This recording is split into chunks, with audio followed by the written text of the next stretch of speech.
नमस्कार, मैं मनीष कुमार वर्मा। इस न्यूज में आप लोग को बताएंगे कि किस प्रकार निशिकांत दुबे सांसद बीजेपी का और पप्पू यादव पूर्णिया से निर्दलीय सांसद है, वह किस प्रकार राज ठाकरे पर फायर हुए हैं। आइए सुनते हैं इस न्यूज में।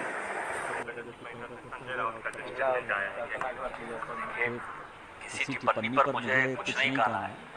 जहाँ तक सवाल है कि मैंने क्या कहा, मैंने कहा कि महाराष्ट्र का आज़ादी के आंदोलन बहुत बड़ा योगदान है। मराठी भाषा जो है, जैसे मराठी भाषा का सम्मान है, मराठी का सम्मान है, कन्नड़ का सम्मान है, तमिलियन का सम्मान है, तेलुगु का सम्मान है।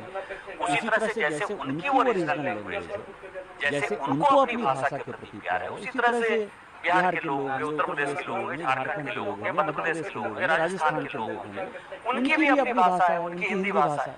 तो किसी भाषा के आधार पर ये लुम्पेन एलिमेंट ठाकरे परिवार जो है यदि मारपीट करता है तो दूसरी बात मैंने कही जिसको कि बड़ा तोड़ मरोड़ कर पेश किया गया कि महाराष्ट्र का इस देश की इकोनॉमी में बड़ा योगदान है, उससे कोई डिनाई नहीं करता। हमारी बातों को जो है गलत ढंग से लोगों ने समझा, लेकिन हम ये कह रहे हैं कि मुंबई जो या महाराष्ट्र जो टैक्स पे कर रहा है, उस टैक्स पेयर के मनी में हमारा भी योगदान है।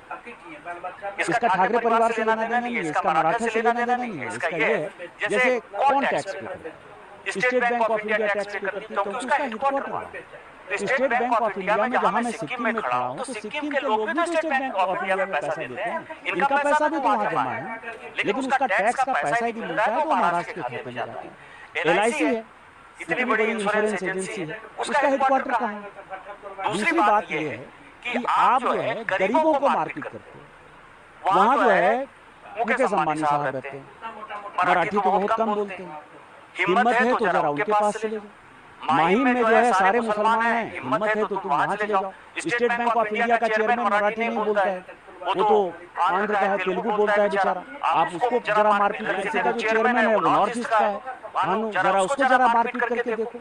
मेरा ये कहना है कि जो गरीब आदमी है, जो कमाने खाने गए और जिसका कि महाराष्ट्र के इकोनॉमी में योगदान है, जितने बड़े इंडस्ट्री है, यदि टाटा हुआ तो टाटा बिहार में ही सबसे पहले इंडस्ट्री लाया।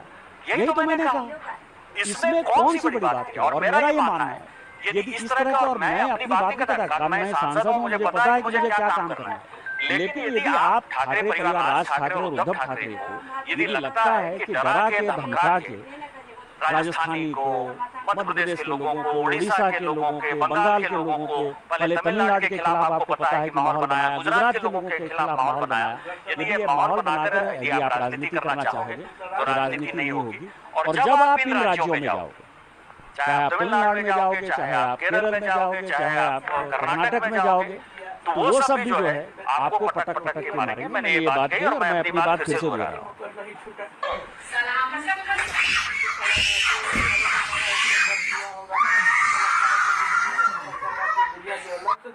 आपका महाराष्ट्र को लेकर और बिहारी को गाली शुरू कर देते। आप लोग कुत्ते के दुम हैं, आप लोगों की नगरी नहीं सीधी हो सकती। आपको औकात तो है नहीं मराठा के घर से निकलने की। कभी मराठा और बम्बई से निकल करके देखिए, तब पता चलेगा दुनिया का। आप जैसे लोगों का इतिहास मृत प्राय है, मिट जाएगा। पप्पू यादव को दम आपके। आइए सुनते हैं मणिशंकर अय्यर ने, कांग्रेस का पूर्व मंत्री अभी भाजपा में आए हुए हैं, क्या क्या बोल रहे हैं माननीय प्रधानमंत्री के बारे में, यानी भूरी भूरी प्रशंसा की। आइए सुनते हैं वह वाकया जो मणिशंकर अय्यर ने बोल रहे हैं। वोट डालकर डर के मारे कायर नहीं है।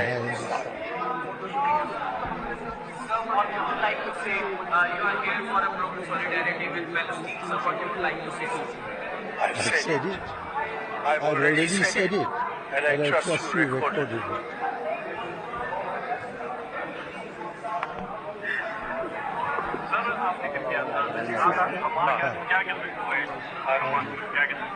क्या सोचते हैं समाज के बारे में? मुझको लगता है कि यदि फिलिस्तीनियों ने गांधी का पथ अपनाया होता तो शायद उनको आज़ादी आज तक मिल जाती।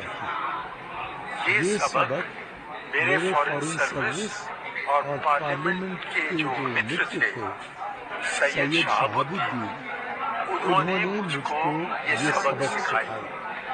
और मैं कहता हूँ कि गांधी का पथ जो है उसको हमास या दूसरे फिलिस्तीनी अपनाएं तो और जल्दी और आसानी से उनको आज़ादी मिल सकती है।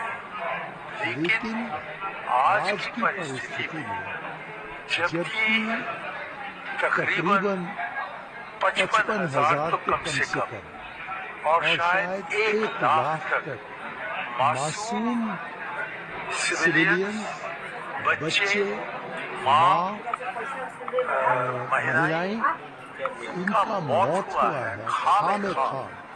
इस परिस्थिति में हम कौन हैं उनको समझाने के लिए कि violence non violence is better than violence. आज ये कहना मुझको लगता है कि मुश्किल कहना है और उनके लिए भी मुश्किल है इसको अपनाना।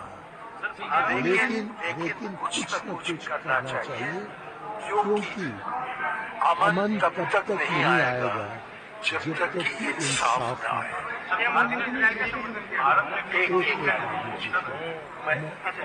क्या है? भारत ने फिलिस्तीन का झंडा लहराने पर एफआईआर हो गई है।